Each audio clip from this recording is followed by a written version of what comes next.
नमस्कार सभी को। आप सभी का आपके अपने इस YouTube चैनल पर हार्दिक स्वागत है।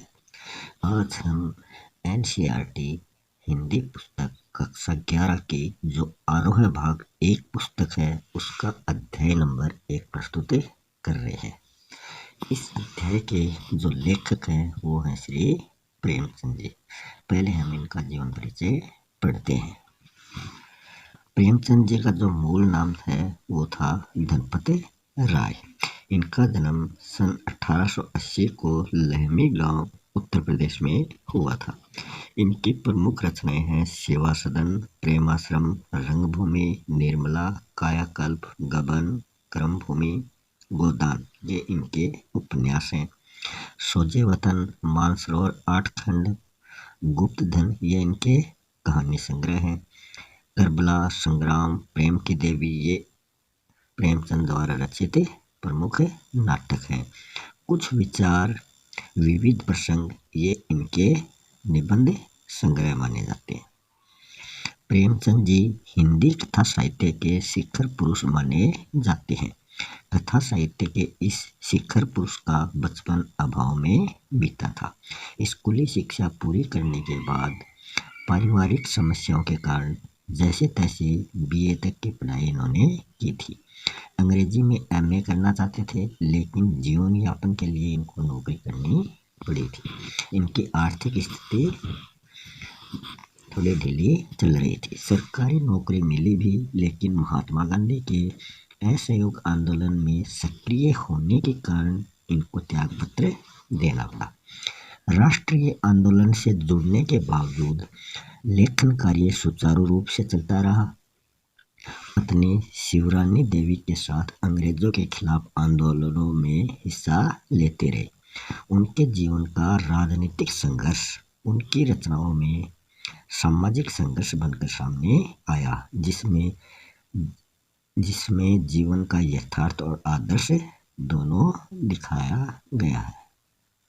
हिंदी साहित्य के इतिहास में कहानी और उपन्यास विधा के विकास का काल विभाजन प्रेमचंद जी को ही केंद्र में रखकर किया जाता रहा है। प्रेमचंद पूर्व युग, प्रेमचंद युग और प्रेमचंदोत्तर युग, ये इनके काल रहे हैं। यह प्रेमचंद के निर्विवाद महत्व का एक स्पष्ट प्रमाण है। वस्तुतः प्रेमचंद ही पहले रचनाकार हैं जिन्होंने कहानी और उपन्यास की विधा को कल्पना और रोमानियत के धुंधलके से निकालकर यथार्थ की ठोस जमीन पर प्रतिष्ठित किया। यथार्थ की जमीन से जुड़कर कहानी किस्सा गोई तक सीमित न रहकर पढ़ने पढ़ाने की परंपरा से भी जुड़ी। इसमें उनकी कहानी हिंदी उर्दू मिश्रित भाषा का विशेष योगदान रहा है। उनके यहाँ हिंदुस्तानी भाषा अपने पूरे ठाठ बाट और जातीय स्वरूप के साथ आई है। उनका आरंभिक कथा साहित्य कल्पना, संयोग और रोमानियत के ताने बाने से बुना गया, लेकिन एक कथाकार के रूप में उन्होंने लगातार विकास किया और पंच परमेश्वर जैसी कहानी तथा सेवा सदन जैसे उपन्यास के साथ सामाजिक जीवन को कहानी का आधार बनाने वाली यथार्थवादी कला के अग्रदूत के रूप में ये सामने आए हैं। यथार्थवाद के भीतर ही आदर्शोन्मुख यथार्थवाद से आलोचनात्मक यथार्थवाद तक की विकास यात्रा प्रेमचंद जी के द्वारा की गई। आदर्शोन्मुख यथार्थवाद स्वयं उन्हीं की गढ़ी हुई एक संज्ञा है। यह कहानी और उपन्यास के क्षेत्र में किए गए उनके ऐसे रचनात्मक प्रयासों पर लागू होती है जो कटु यथार्थ का चित्रण करते हुए भी समस्याओं और अंतर्विरोधों को अंततः एक आदर्शवादी और मनोवांछित समाधान तक पहुंचा देती है। सेवा सदन, प्रेमाश्रम आदि उपन्यास और पंच परमेश्वर, बड़े घर की बेटी, नमक का दरोगा आदि कहानियां ऐसी ही हैं। बाद की इनकी रचनाओं में यह आदर्शवादी प्रवृत्ति कम होती गई और धीरे धीरे वे ऐसी स्थिति पर पहुंचते हैं जहाँ कठोर वास्तविकता को प्रस्तुत करने में वे किसी तरह का समझौता नहीं करते। सेवा सदन उपन्यास और पुरुष की रात का फल आदि कहानियां इसके सुंदर उदाहरण हैं। यहाँ दी गई कहानी नमक का दरोगा, जिसका प्रकाशन काल है 1914 ईस्वी, प्रेमचंद की बहुचर्चित कहानी है, जिसे आदर्शोन्मुख यथार्थवाद के एक मुकम्मल उदाहरण के रूप में देखा जा सकता है। कहानी में ही आए हुए एक मुहावरे को ले तो यह धन के ऊपर धर्म की जीत की कहानी है।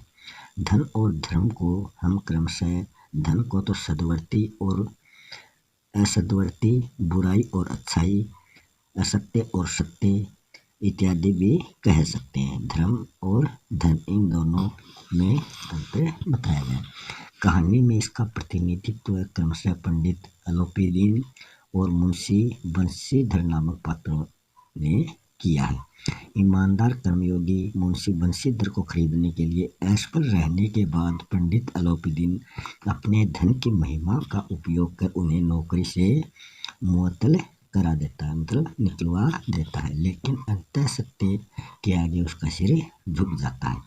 वे सरकारी महकमे से बर्खास्त बंशीधर को बहुत ऊंचे वेतन और भत्ते के साथ अपनी सारी जायदाद का स्थायी मैनेजर नियुक्त कर देते हैं और गहरे अपराध बोध से भरी हुई वाणी से निवेदन करते हैं कि परमात्मा से यही प्रार्थना है कि वह सदैव आपको वही नदी के किनारे वाले बेमुरौवत, उद्दंड किंतु धर्मनिष्ठ दरोगा बनाए रखे।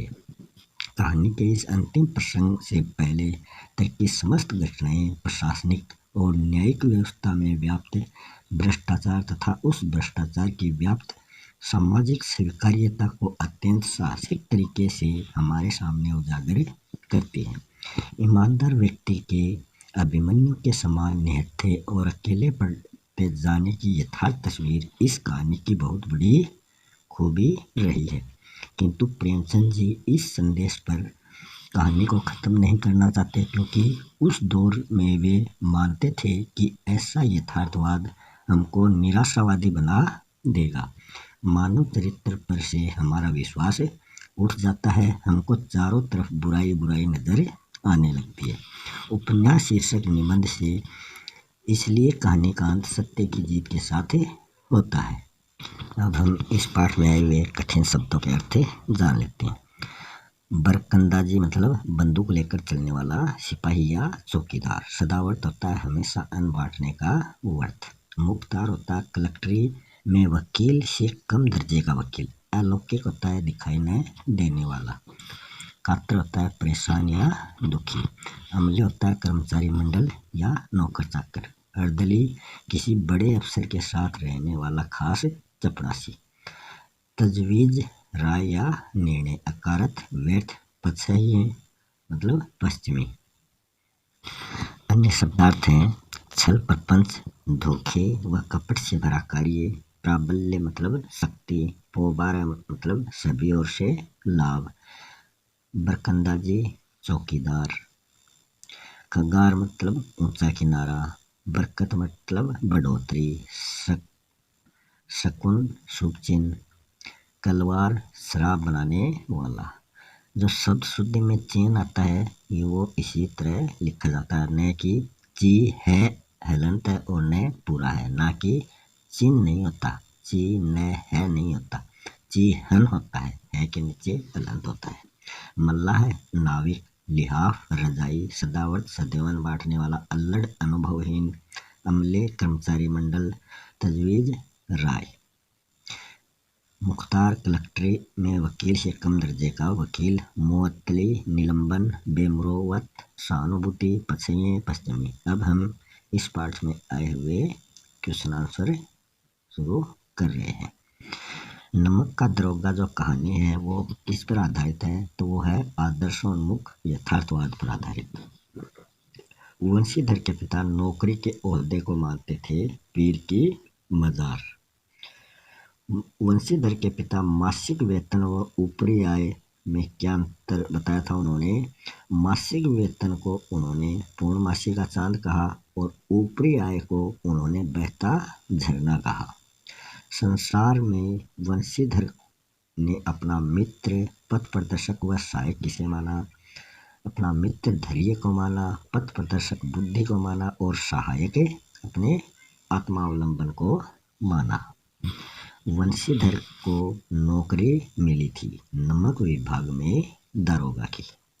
वंशीधर को जब रात में जमुना के पुल पर गाड़ियों की आवाज सुनाई दी तो उन्होंने जाकर देखा।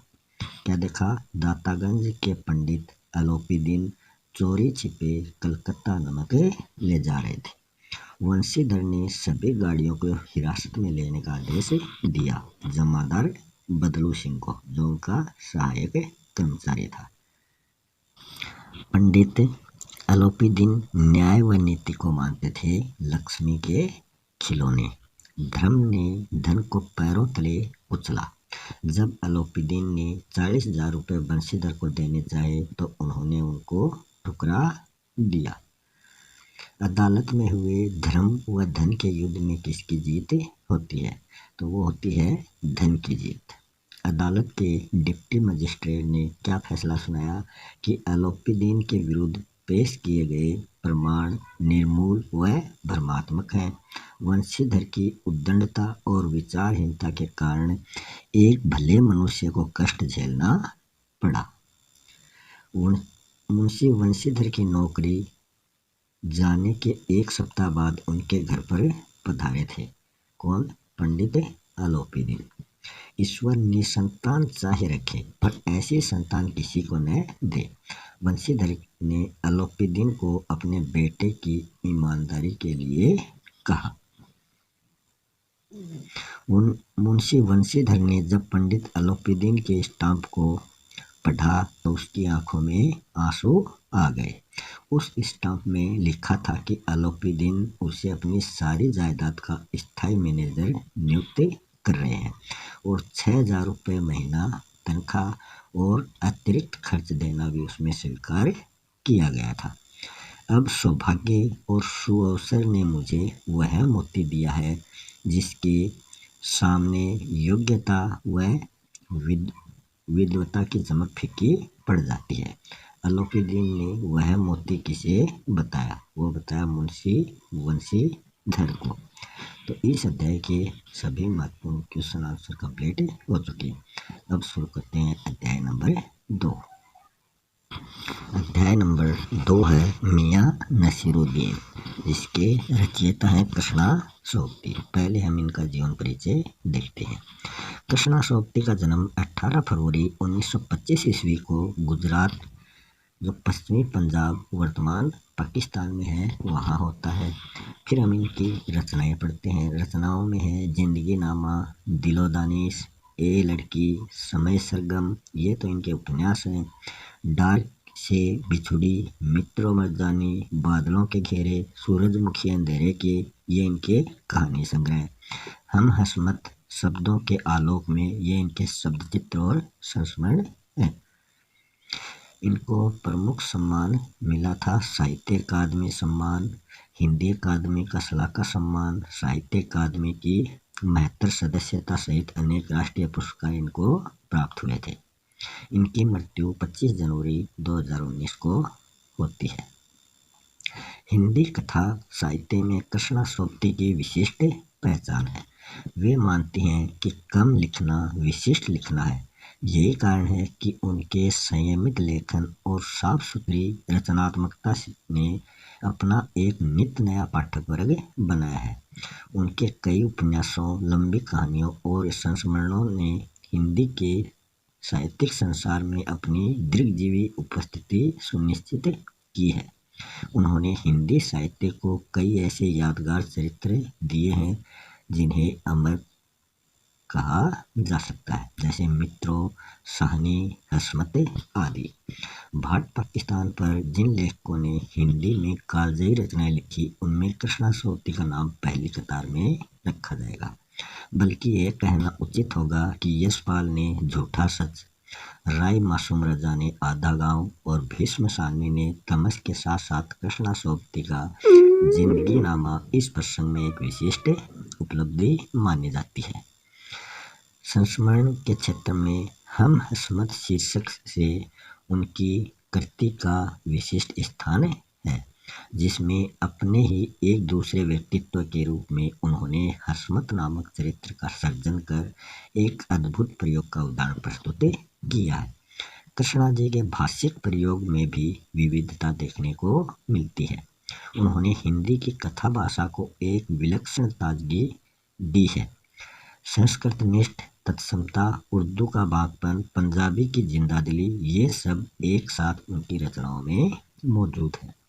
मियां नसीरुद्दीन शब्द चित्र हम हसमत नामक संग्रह से लिया गया है।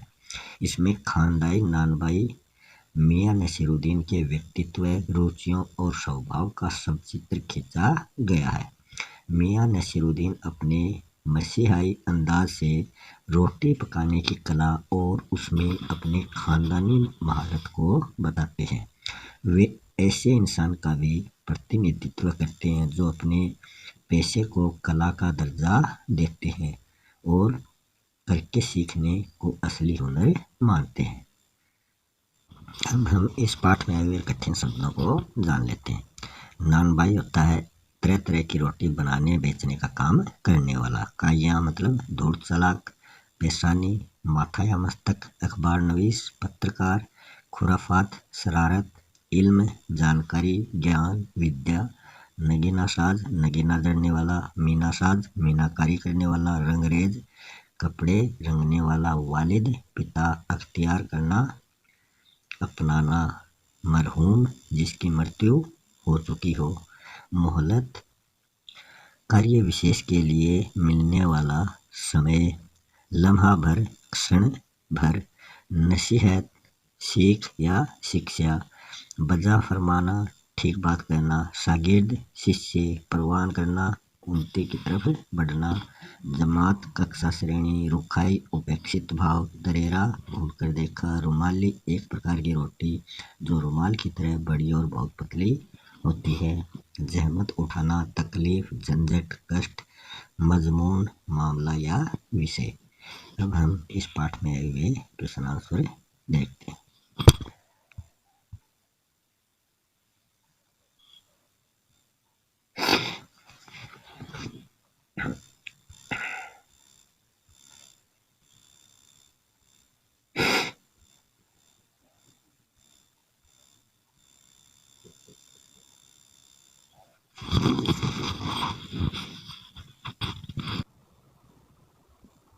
यह अध्याय नंबर 2। पहले इसके शब्दार्थ। कद्र, इज्जत, शागिर्दी, शिष्यता। मियां नसीरुद्दीन शब्द चित्र लिया गया है हम हसमत संग्रह से। नानबाई मियां नसीरुद्दीन की दुकान थी जामा मस्जिद के आड़े पड़े मटिया महल के गढ़िया मोहल्ले में। नसीरुद्दीन मशहूर थे। वो 56 प्रकार की रोटियां बनाने के कारण मशहूर थे। अखबार बनाने वाले और पढ़ने वाले लोगों को नसीरुद्दीन समझते थे निठल्ले। नसीरुद्दीन ने पकवान की कला किससे सीखी थी? अपने पिता मियां बरकत नानबाई गढ़ियावाले व दादा आला नानबाई मियां कल्लन से। नसीरुद्दीन अपने कारीगरों को मजदूरी देते थे। 2 रुपये मन आटे की, 4 रुपये मन मैदे की। बाकरबानी, सिरमाल, ताफतान, बेसनी खमीरी, रुमाली, गांव, दीदा, गाजेवान, तुनकी आदि किस्में थी। तो ये सभी किस्में किसकी थी? तो ये नसीरुद्दीन की बनाई हुई रोटियों के प्रकार थे। इस पाठ में आए हुए महत्वपूर्ण क्वेश्चन आंसर समाप्त हो चुके हैं। कक्षा 9 से 12 तक की एनसीईआरटी की हिंदी पुस्तक के पद्य से संबंधित अध्यायों को देखने के लिए कविता के शब्दार्थ और उसका हिंदी अनुवाद देखने के लिए इस चैनल को सब्सक्राइब जरूर करें। इस चैनल पर आपको पद्य से संबंधित कक्षा 9 से 12 तक की पुस्तकों के अध्याय प्राप्त हो जाएंगे और गद्य से संबंधित कक्षा 9 से 12 तक के अध्याय आपको इस चैनल पर देखने को मिलेंगे, जो आपके लिए बहुत ही महत्वपूर्ण है। इसी के साथ हम आपसे विदा लेते हैं। धन्यवाद।